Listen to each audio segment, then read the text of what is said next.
बिहार में अगर सांप्रदायिक शक्तियों को किसी ने रोक रखा है आज तक, तो ये श्रेय नीतीश कुमार को जाएगा।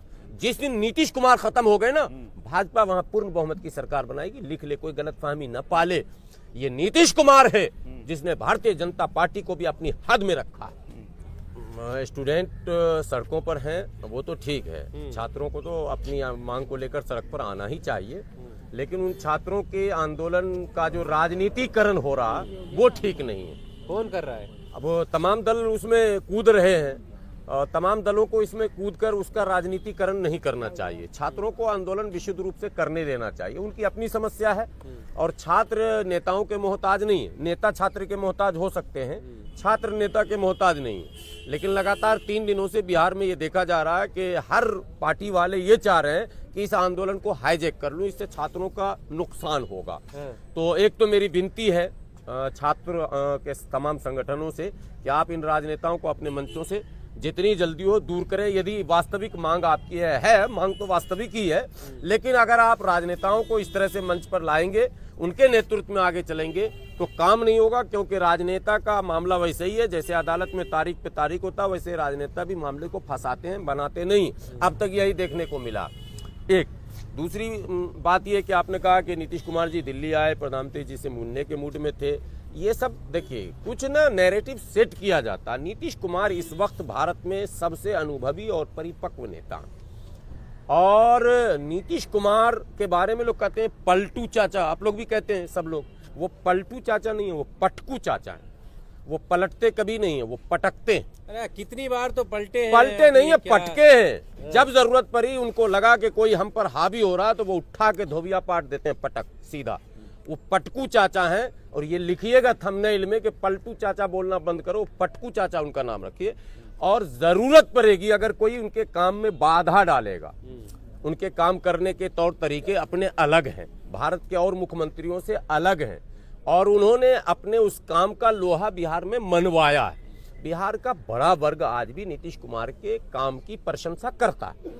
कुछ फैसलों से असहमति जताने के बाद भी मोटा मोटी जो बिहारी भाषा में आप बोलेंगे तो नीतीश कुमार के काम से लगभग सभी वर्ग संतुष्ट होता है, ये कहकर कि नहीं काम के मामले में भाई शिकायत नहीं कर सकते हैं। एक बात, नौकरियों की बात करें, उत्तर प्रदेश के हजारों शिक्षक बिहार में नौकरी कर रहे हैं। हजारों, मैं कह रहा हूं, तादाद हजारों का मतलब 1000 नहीं, हजारों।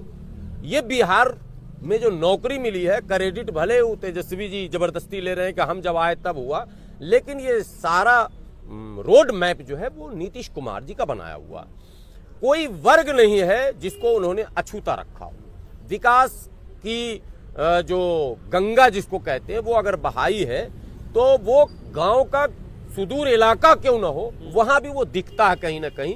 कोई अछूत कहीं नहीं। गरीबों के मसीहा लालू यादव को कहा जाता है, अमीरों के मसीहा हैं, अरबों खरबों रुपए के जमाखोर हैं, और जेल की यात्रा करके आए हैं। अभी हाल फिलहाल ही घोटाला करके, अब तो खैर नंबर लगा हुआ, कब स्वर्ग सिधारेंगे और किस दिन हम लोग शोक सभा करेंगे, भगवान जाने, दिन गिन रहे हैं। लेकिन रिटायरमेंट का समय तो नीतीश कुमार का हो गया। नीतीश कुमार देखिए ना, अभी भी सारे चैनल पे नीतीश क्यों चल रहे हैं? बस एक बार दिल्ली आए, पटना गए, एक बार लालू जी को फोन किए, बस हो गया। टीवी में सब खबर पीछे, नीतीश आगे। नीतीश जी से आप लोगों का कोई क्या गठबंधन हुआ? क्या आप उनका बड़ा पक्ष ले रहे हैं? नहीं, सच नहीं। मेरा नाम हाफिज गुलाम सरवर है। मेरा किसी से गठबंधन हो या नहीं हो, कोई मेरा सगा भाई क्यों ना हो, या मैं जिस पार्टी में रहूं वही पार्टी गलत क्यों ना कहे, मैं गलत को गलत और सही को सही कहता हूं। नीतीश कुमार बेदाग, परिवारवाद से अलग, पूंजीवाद से अलग, जातिवाद से अलग, सांप्रदायिकवाद से अलग, उसकी अपनी एक अलग राजनीति, एक अलग क्वालिटी डेवलप किया नीतीश कुमार ने। नो डाउट आप कुछ भी विरोधी होकर कह सकते हैं, वो आपको अधिकार है। तो जिस गठबंधन का वो हिस्सा है, वो गठबंधन, यही तो कमाल का खेल है। यही तो सुनिए, यही कमाल है। बिहार में अगर सांप्रदायिक शक्तियों को किसी ने रोक रखा है आज तक, तो ये श्रेय नीतीश कुमार को जाएगा।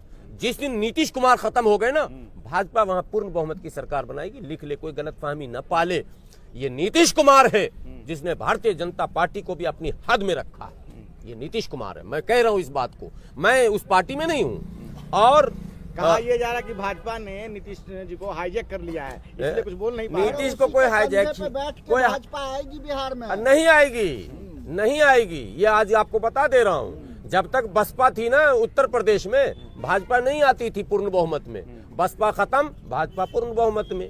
इस जब जेडीयू खत्म होगी तभी भाजपा पूर्ण बहुमत में आएगी, वरना कभी नहीं। अगर जेडीयू को खत्म करने की साजिश चली जा रही थी तो नीतीश कुमार ने अपना एक रूप दिखाया, वही रूप जिस रूप को देखकर अच्छे अच्छे के पसीने छूट जाते हैं। बस वो रूप ही तो अभी दिखाया था नीतीश कुमार ने, अभी कुछ किया कहाँ, कोई बयान दिया क्या? वो पुरनका बयान सब लोग चला रहे हैं, टीवी वाले भी, यूट्यूब वाले भी। पहले वाला कि मैं जा रहा हूँ इस्तीफा देने, वही वायरल हो रहा। कुछ अभी उन्होंने मीडिया से नहीं कहा, उन्होंने सिर्फ एक रूप दिखाया। भाजपा के लोग क्या कह फिर रहे से हैं कि पटकनी वाला खेल चलेगा क्या? अटल जी को सच्ची श्रद्धांजलि तभी मिलेगी जब भाजपा की वहाँ सरकार मिल जाएगी, बन जाएगी। वहाँ के उप मुख्यमंत्री कह रहे हैं, तो क्या क्यों नहीं आप? कहेंगे? लीजिए, भाजपा उनकी पार्टी, तो क्यों नहीं तो उन्हीं कहेंगे? के मेरी साथ पार्टी है, सहयोगी मैं सोचता हूँ मेरी पार्टी का तो सरकार बन जाए। सहयोगी में तो जेडीयू है ना उनके। अरे भाई, सहयोगी से क्या होगा? हर पार्टी को यह अधिकार है बोलने का कि मेरी इच्छा है कि मेरी सरकार बन जाए, मेरे बड़े नेताओं को यही श्रद्धांजलि होगी। मैं तो कहता हूँ अब मेरे माता और पिता की आत्मा को भी खुशी तब मिलेगी जब मैं भी केंद्र में मंत्री बन जाऊंगी। तो ये कोई बुरी बात है क्या? हर आदमी की इच्छा है। तो इस तो अगर लोग ये जेडीयू कह कैसे रहे हैं सहज रहेगी? नहीं, इस बयान के साथ जेडीयू कैसे सहज रहेगी? इसीलिए तो रूप उन्होंने दिखाया, उन्होंने एक रूप दिखाया है।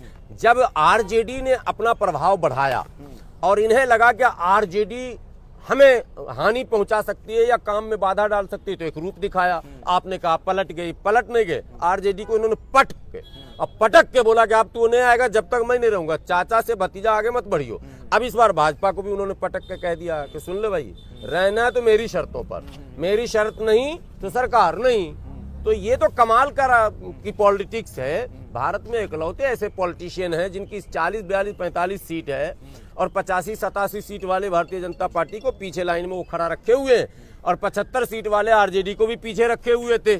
तो ये कला सब में नहीं पाई जाती है, तो ये नीतीश कुमार में पाई जाती है। अब बीजेपी को पटकनी देंगे अगर वो पटकनी चाचा ये है ही इनके पास जो क्या ये इस बार पटकनी देने वाले हैं अभी कुछ दिनों के अंदर? राजनीति, सुनिए, राजनीति के वो पहलवान है नीतीश कुमार जिनके पास वो सारे दाव हैं जो पहलवान आखिरी में इस्तेमाल करता है और कभी अपने चेला को वो दाव बताता नहीं है। नीतीश कुमार जी ने राजनीति में किसी चेला को वो दाव नहीं बताया कि कब हम पटकेंगे और कैसे पटकेंगे। आप देखते रहिए, इब्तिदाए इश्क में रोता है क्या, आगे आगे देखिए होता है क्या। जो तारीफ नहीं कर रहे हैं नीतीश कुमार की, वो अचानक तारीफ करने लग जाएंगे, ऐसा भी हो सकता है। और जो नीतीश कुमार की तारीफ कर रहे हैं वो अचानक उनके खिलाफ बोलने लग जाएंगे, ऐसा भी हो सकता है। लेकिन नीतीश कुमार जब तक जीवित हैं, बिहार के सर्वमान्य सर्वस्वीकार वो लीडर हैं और जब तक जीवित है लीडर रहेंगे। लालू की बात को आप भी मानते हैं कि नीतीश के पेट में दांत है? अब लालू जी से पूछिएगा, अगर इस बार पटकनी हुई, पलटी तो हम बोलते नहीं, पटकनी, तो फिर लालू जी से पूछिएगा, कहा जी लालू जी आप जो बोलते थे कि नीतीश के तो पेट में दांत है, तो आप बताइए क्या है? सच्चाई यह है, ये कहावत है, पेट में दांत बोलने का मतलब बातों को पचाने की क्षमता, कम बोलना ज्यादा करना, ये नीतीश कुमार की आदत है। गंभीर हो जाना, कुछ नहीं बोलना। अगर उनके साथ रहने वाले लोगों को पता है, उनकी आंख से वो समझ लेता कि इस बार मुख्यमंत्री जी ये फैसला लेने वाले हैं।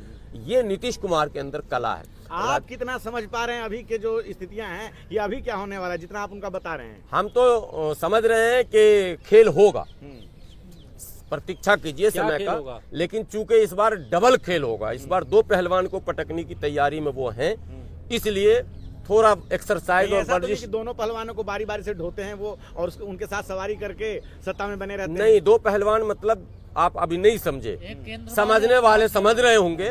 उनके निशाने पर इस बार दोनों अगर एक जगह वो पटकेंगे तो ईडी सीबीआई उनके पीछे पड़ जाएगी। इसलिए वो इस बार वर्जिश ज्यादा कर रहे हैं, खुराक ज्यादा ले रहे हैं कि मुझे ऐसी पटकनी देनी है कि दोनों तरफ दोनों खाने। इसलिए छात्र पिट रहे हैं और चुप। अरे छोड़िए ना, छात्र का अलग मुद्दा को। आंदोलन में जब राजनीति कीजिएगा तो पिटवे कीजिएगा, नेता को क्यों घुसा रहे हैं आंदोलन में?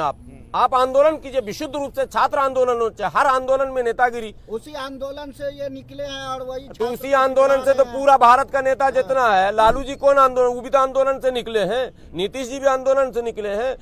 आप केंद्र में देखिए, जितने नेता नजर आएंगे 80% आंदोलन से निकले हुए हैं। इसका यह मतलब नहीं कि कोई आंदोलन के नाम पर राजनीति करे।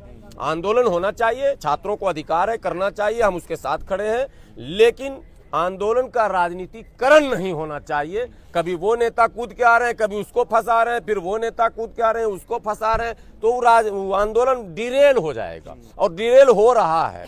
इसलिए समय रहते इसको शुद्ध आंदोलन का रूप दीजिए और मुख्यमंत्री जी को बात करना चाहिए स्वयं छात्रों से, वो करेंगे। बहरहाल मैं सरकार के काम से हमारा क्या लेना देना, हम लोग टिप्पणी कर सकते हैं और कुछ नहीं कर सकते हैं, तो बात तो करनी चाहिए सरकार को।